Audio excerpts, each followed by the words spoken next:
A floresta de Los Cedros e os direitos da natureza.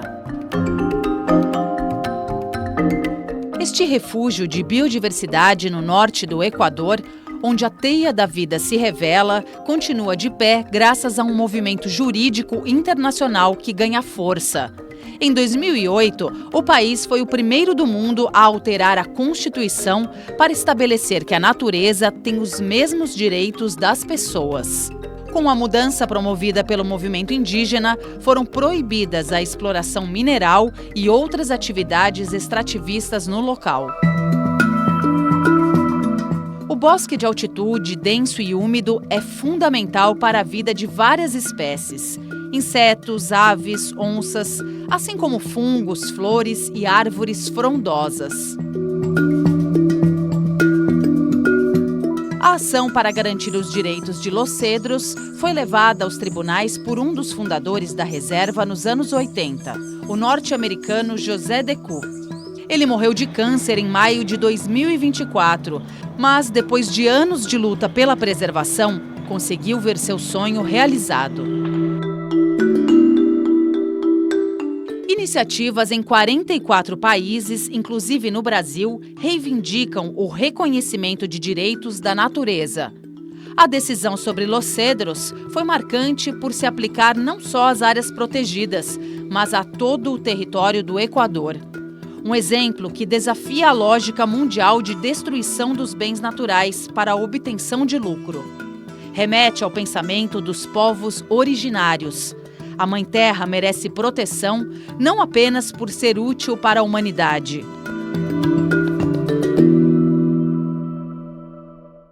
Está no ar o Repórter Eco e você é sempre o nosso convidado especial. Os temas principais: animais ameaçados, um inseto com poder de camuflagem e a culinária inspirada na biodiversidade brasileira.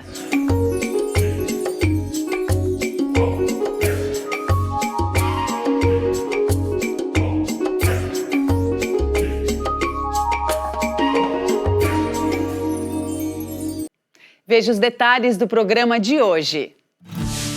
Estudo revela que os eventos naturais podem levar à extinção 10% dos vertebrados da Terra. Biólogo une arte e ciência para divulgar espécies do louva-a-Deus, um bicho que tem a capacidade de se disfarçar na floresta. E Letícia Massula busca inspiração nos biomas brasileiros para criar pratos saborosos.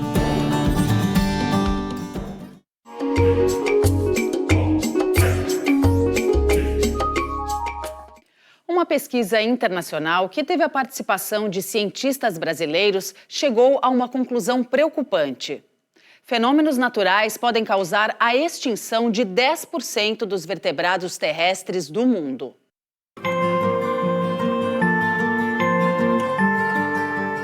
Furacões, tsunamis, terremotos, erupções vulcânicas. Uma pesquisa analisou como esses fenômenos naturais podem acelerar as extinções de espécies de mamíferos, aves, répteis e anfíbios que têm populações reduzidas em todo o mundo. O estudo envolveu 27 cientistas de instituições estrangeiras e brasileiras, entre eles Fernando Gonçalves, da Unesp de Rio Claro. A gente filtrou no site da IUCN as espécies que têm menos de 1.000 indivíduos na natureza e também as espécies que têm uma área de vida pequena, porque essas espécies elas vão encontrar dificuldade para se recompor populacionalmente ou número de indivíduos após esses fenômenos naturais. E depois a gente sobrepôs o mapa dessas espécies com os mapas de fenômenos naturais que a gente conseguiu que a gente fez de acordo com os dados que a gente baixou no site do Sistema Americano de Informações de Fenômenos Naturais. O trabalho deu origem a uma lista das espécies ameaçadas por fenômenos naturais. A gente está falando do urso-panda que vive na China, a gente está falando do rinoceronte que vive na ilha de Sumatra, na Indonésia. A gente está falando de vários papagaios endêmicos das ilhas do Caribe, vários mamíferos da região sul da Indonésia. A gente tem os lêmures de Madagascar, a gente tem algumas espécies que são endêmicas dos Andes, beija-flores, que exercem vários serviços ecossistêmicos, tipo polinização, dispersão de semente, predador de topo. Se a gente perder essas espécies, tem uma perda de serviços ecossistêmicos por trás de tudo isso, né? Polinização, dispersão de semente, regeneração de floresta. A pesquisa revela que cerca de 10% dos vertebrados terrestres do mundo correm o risco de extinção em um futuro próximo. São quase 4.000 espécies. 70% delas ocorrem em ilhas. Muitas só existem nesses locais. A região neotropical, que vai do norte da Argentina até o sul do México, é uma das regiões que mais tem espécie. Os répteis foram os que mais... foi o maior número de espécies, né, em que a gente classificou em risco. Depois vem os anfíbios, aves e mamíferos. Com os furacões, a gente tem uma sobreposição bem grande ali no Caribe, perto do Golfo do México, e também um pouquinho ali na Indonésia, sul da Ásia. O estudo vai ajudar a entender se os fenômenos naturais podem se somar às ameaças às populações de animais selvagens, muitas vezes já reduzidas pelos impactos das ações humanas. Como desmatamento, como mudança no uso do solo, agricultura, caça, e essa pressão dos efeitos causados pelos homens é maior na região tropical hoje, né? O Brasil aparece com apenas 2 espécies na lista de animais ameaçados pelos fenômenos naturais: o lagarto da areia e a rã-grilo de barriga vermelha. O grande problema do Brasil hoje não são os fenômenos naturais, são os fenômenos antropogênicos. São os impactos gerados por atividades humanas que pressionam a biodiversidade, como desmatamentos, queima de combustíveis fósseis e a agropecuária. Entre eles está a crise climática. Dos 4 fenômenos naturais que a gente estudou, somente furacão é predito para aumentar no futuro, de acordo com o climate change ou as mudanças de temperatura global. A maioria dessas espécies a gente chama que elas necessitam de floresta para se deslocar. Então, com a ação humana, fragmentando essas florestas em pequenos fragmentos, a matriz em volta dessas florestas de plantações, de uma maneira ou outra vai dificultar essas espécies de fugir desses fenômenos naturais, e também, após o fenômeno natural, pode dificultar a procura de alimento e outras essas coisas. À medida que esse número de eventos vai começar a aumentar por causa das mudanças globais, vai ficar um período curto para essas espécies se recuperarem. Para tentar evitar a perda das espécies, o artigo científico sugere ações locais como a reprodução em cativeiro e a remoção de algumas populações dos animais avaliados para locais seguros, além de um plano de conservação global. Aumentar o número de áreas protegidas em volta dessas populações, e a gente também verificou no nosso artigo que 30% das espécies que estão classificadas como em perigo por fenômenos naturais ocorrem fora de áreas de proteção, né? Então elas estão bem mais susceptíveis do que a gente imagina. Entender a importância de cada espécie e as conexões entre os diversos ecossistemas no mundo é um caminho para garantir o equilíbrio da vida. Então, se você perder essas espécies, vai ter uma consequência muito grande para a dinâmica da floresta, para a dinâmica de toda a estrutura, né, de clima e tudo mais. Vamos agora às principais notícias da área socioambiental. O planeta registra o dia mais quente desde o início da observação das temperaturas pelos cientistas. O Observatório Europeu Copérnicos afirma que junho foi o 13º mês consecutivo de recordes de calor. Rios dos Estados Unidos e da Europa aquecem e perdem oxigênio, segundo estudo publicado na revista Nature. A perda da qualidade da água pode impedir a sobrevivência de organismos aquáticos. Peixes podem ser extintos nos próximos 70 anos. Os assassinatos de indígenas no Brasil aumentaram 15% em 2023. Foram mais de 200, segundo o relatório do Conselho Indigenista Missionário. O CIMI revela ainda que mais de 1.000 crianças indígenas morreram no mesmo período. A paralisação na demarcação das terras contribui para a violência. Ataques armados contra indígenas em 5 estados preocupam. Fazendeiros tentam impedir que eles retomem terras originárias. O movimento indígena pede uma ação mais contundente do governo federal para conter os conflitos. O vírus da gripe aviária amplia a capacidade de replicação e mata leões marinhos na costa brasileira. É o que revela estudo assinado, inclusive por pesquisadores da USP, publicado em uma das revistas do grupo Nature. O artigo indica que é preciso monitorar e atualizar vacinas para tentar evitar pandemias. Áreas protegidas da Amazônia registram 18% de queda do desmatamento no primeiro semestre deste ano, em relação ao mesmo período do ano passado. É o menor índice em 10 anos, de acordo com o Instituto do Homem e Meio Ambiente da Amazônia. No Cerrado, a devastação caiu 29%, segundo o Instituto de Pesquisa Ambiental da Amazônia, considerados os mesmos 6 meses. Você vai ver logo mais aqui no Repórter Eco. Projeto une arte e ciência para conhecer e divulgar as espécies do louva-a-Deus, inseto capaz de se camuflar nas florestas.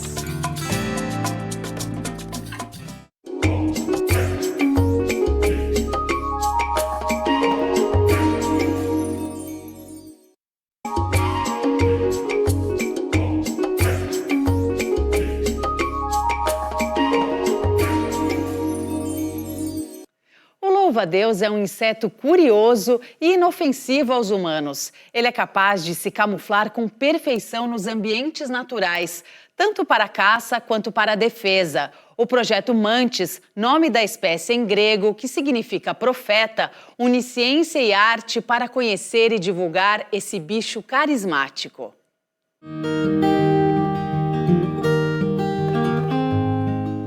Eles são os reis da camuflagem. Se confundem ou mimetizam com galhos, folhas e até flores. São os louva-a-Deus, com o plural da palavra assim mesmo na língua portuguesa. Em outros idiomas podem ser chamados de mantis, como explica o biólogo Léo Lana. Mantis é um dos termos mais gerais para louva-a-Deus. Ele vem do grego, que é a mesma palavra para profeta. Os gregos acreditavam que o louva-a-Deus ele era uma espécie de profeta. Se você encontrasse ele, para onde ele está parado, olhando, você deve seguir aquele caminho que você vai encontrar alguém ou algo que você perdeu. Então, é como se ele visse o futuro. E essa palavra ela acabou sendo usada em diversas línguas. Então, por exemplo, em espanhol é mantis religiosa. Em inglês é praying mantis, o mantis que reza. Originários das Américas no período Jurássico, há cerca de 150 ou 200 milhões de anos, são insetos inofensivos. São mais de 2.500 espécies que existem em todos os ambientes, com exceção do Polo Norte e do Polo Sul. Essa camuflagem ajuda eles a capturarem suas presas, porque eles não têm veneno, nem picam, nem mordem. E eles usam a força das garras deles, que a gente chama de raptoriais, para capturar suas presas. São insetos muito importantes para o meio ambiente, porque eles atuam ali controlando populações de outros insetos menores, ao mesmo tempo que, como insetos, eles são presas. Passarinhos, anfíbios, pequenos mamíferos comem eles. O projeto Mantis, fundado pelo biólogo em 2015, se dedica à pesquisa, conservação e fotografia em florestas tropicais. O louva-a-Deus é símbolo e animal de estudo. O Brasil realmente ele tem 10% da diversidade mundial. São mais de 250 espécies. Então, muita gente pensa no louva-a-Deus, aquele bicho verde, grande, mas, na verdade, a maioria das espécies do Brasil são marrons e menores, só que a gente só está começando a descobrir essa diversidade. A previsão científica é de que existam ao menos 1.000 espécies no Brasil. Atualmente, a maior diversidade deles está na Amazônia, mas a gente sabe que a Mata Atlântica ela concentra uma grande diversidade também, as duas, como florestas tropicais, né? Mas para o Cerrado, para a Caatinga, para o Pantanal, tem pouquíssimos estudos. E a gente sabe, a partir principalmente de registros de pessoas que vão colocando fotografias na internet, que a diversidade também é bem grande. Louva-a-Deus de coroa é nome popular para esta espécie encontrada na Mata Atlântica em Parapeúna, Rio de Janeiro. Este é o louva-a-Deus cristalino da Amazônia, descoberto numa reserva particular na região de mesmo nome, ao sul do Mato Grosso. 2 espécies descritas ou apresentadas para a ciência pelo biólogo. Hoje a gente tem em mãos pelo menos 20 espécies novas de louva-a-Deus que a gente descobriu, mas que a gente está ainda no processo de descrição, análise, comparação com outros, fazer a escrita do artigo, né? Então, a gente não gosta de fazer só uma descrição simples que funcionaria para identificar a espécie, mas a gente tenta buscar a importância dela no ambiente, entender um pouco sobre sua história natural. O diretor criativo do projeto Mantes, Lucas Fiat, usa a arte para despertar o interesse na conservação dos louva-a-Deus. Ele também coordena expedições por áreas naturais protegidas para a realização dos estudos e fotos. A dupla sempre consulta especialistas das universidades e moradores locais nas viagens. Muitas incursões são realizadas à noite, com guias. E o público já tem naturalmente uma aversão, né, contra o inseto, tem um arquétipo muito forte no que são os insetos. E, na verdade, a arte ajuda a criar uma ponte que pode gerar fascínio e melhor compreensão desse mundo. Às vezes, a gente passa até 14 horas dentro da floresta, buscando pelos louva-a-Deus, registrando toda aquela biodiversidade, tentando entender aquele ambiente. Mas os moradores, a população em si, tem muito conhecimento. Eles já sabem como é o bicho. A gente pergunta em que áreas eles encontraram, como são. Todo esse processo começa com essa entrevista para a gente poder entender mais ou menos como que aquele ambiente se revela. Preservar as espécies de louva-a-Deus é a ideia central do projeto. Ela só é viável se os ambientes onde eles vivem forem conservados.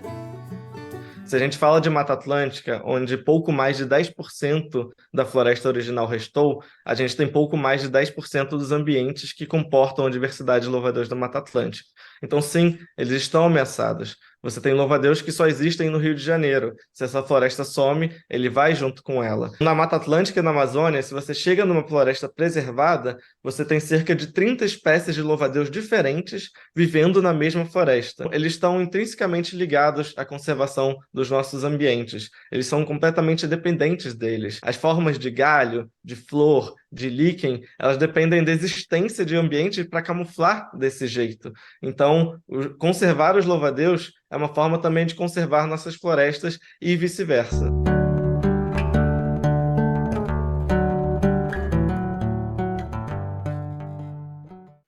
Veja a seguir aqui no Repórter Eco. Conheça as receitas da cozinheira Letícia Massula, inspiradas nos biomas brasileiros.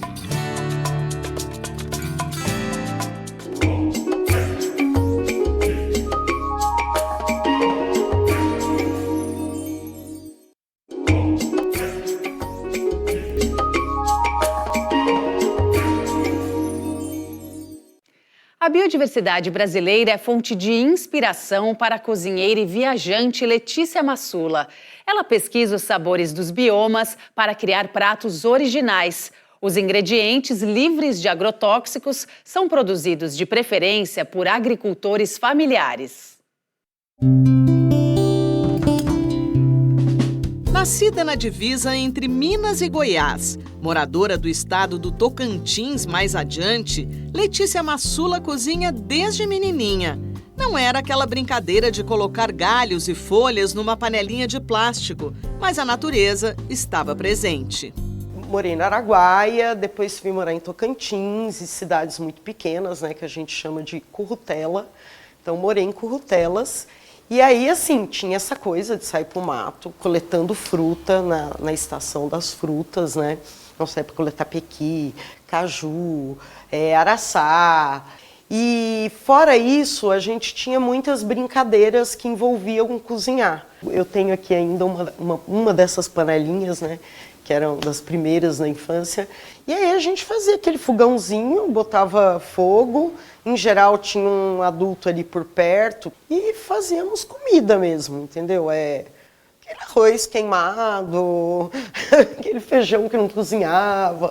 Nesse nosso Brasil, que tem a maior biodiversidade do planeta, a cozinheira Letícia Massula se inspira nos biomas brasileiros, que são as grandes regiões naturais, como o Cerrado, Amazônia, Pantanal, Mata Atlântica, para conduzir a sua cozinha, sempre usando elementos como frutas e castanhas, por exemplo, para dar sabor aos pratos. E esse sabor também entra nas conversas, quando ela conta das viagens que fez ao longo dessas estradas no país de dimensões continentais.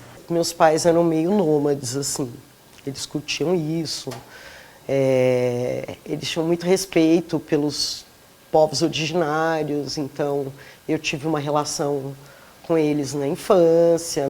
E aí casei com um companheiro que curte também, né? Coloquei ele no rolê até a primeira viagem que a gente fez, a gente tinha meses de namoro e fomos até o Araguaia.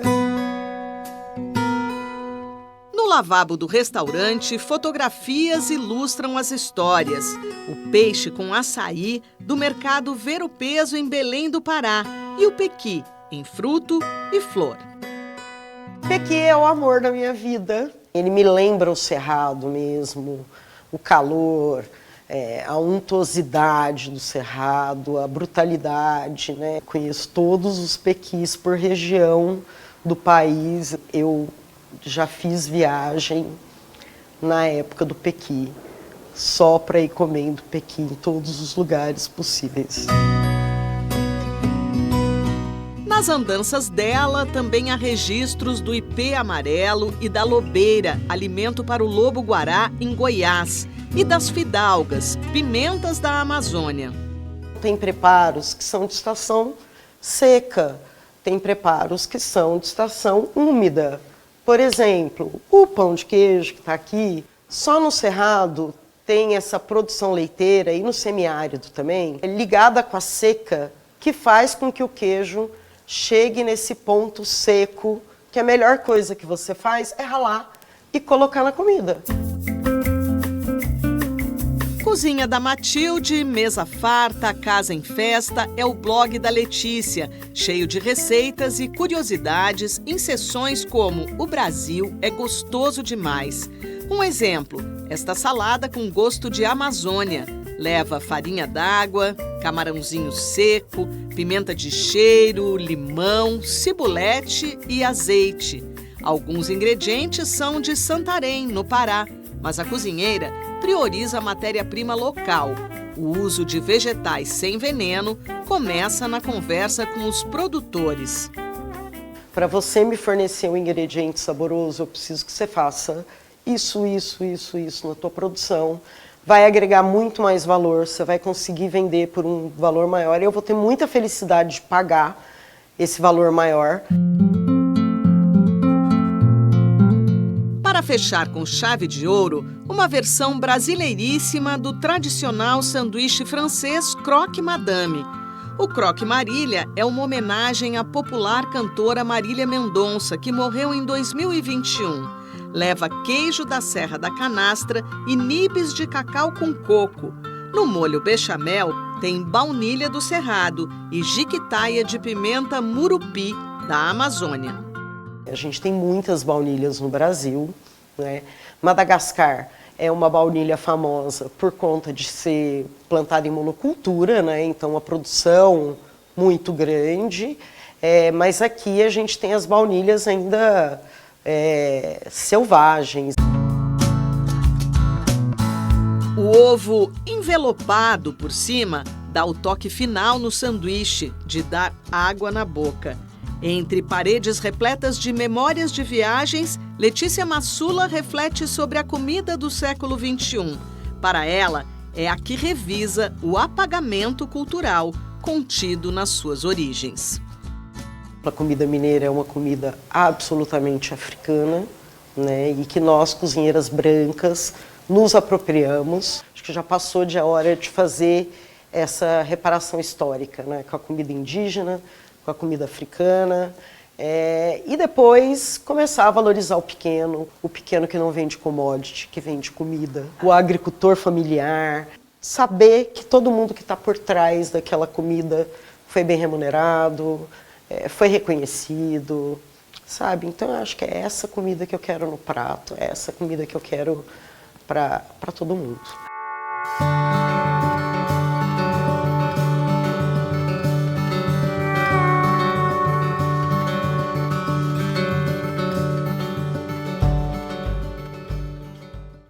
O Repórter Eco de hoje fica por aqui. No próximo programa tem mais projetos, ações e pesquisas por um mundo melhor e mais digno para todas as formas de vida. Até lá!